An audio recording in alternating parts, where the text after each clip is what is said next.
Let's just jump right into this recipe. You will need a 9 by 13 baking dish, and we're going to put a half a stick of butter in that baking dish. Put that in the oven. The oven is preheated to 375 degrees. Then you'll need to set up a little station.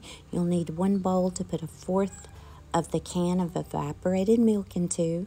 And then I've got about 1 cup of flour in the other bowl. I'm going to add some salt and pepper to that flour. And you can stop there if you want to, or you can add whatever seasoning you would like. And that's just what I did. I added some Cajun seasoning and some seasoned salt.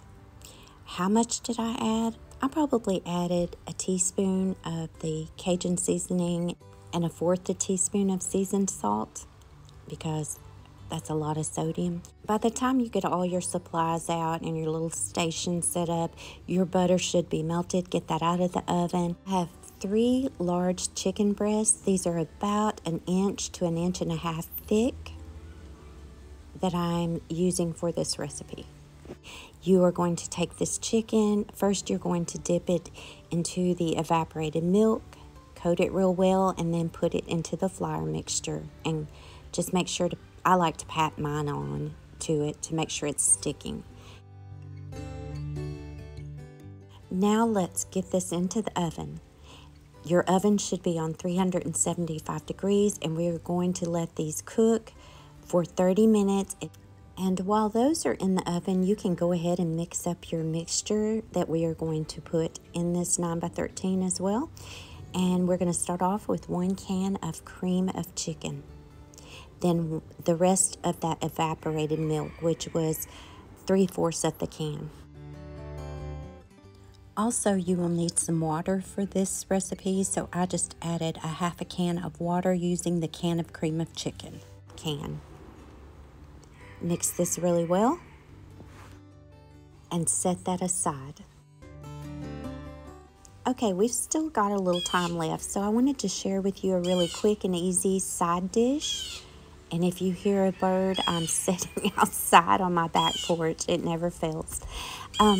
But I like to take my glass bowl with a glass lid, and if you have one, this is so easy. Use the vegetable of your choice, which I'm using asparagus. I'm cutting it up into about 1.5 to 2 inch pieces. Add the seasoning of your choice, and I'm going to use some minced garlic with this asparagus. And if you're curious, I have about 2 cups of asparagus and 1 teaspoon of minced garlic. Put the lid on this, pop it in the microwave, hit your veggie setting, and voila, you have a nice side dish. Sometimes you have to hit the veggie setting twice. It just depends on how you want your vegetables steamed, and that's what they taste like steamed. Okay, so back to our recipe. It's been 30 minutes, and we are just going to pull that chicken out of the oven, flip the chicken over, and pour our cream of chicken and evaporated milk mixture on top. And back in the oven for 30 minutes on 375 degrees. Then 30 minutes later, voila, this is ready to serve. This is so good, y'all. We like to top our chicken with the gravy mixture, and you can put that gravy mixture on mashed potatoes, and it is really good. This buttered chicken is one of our absolute favorite recipes.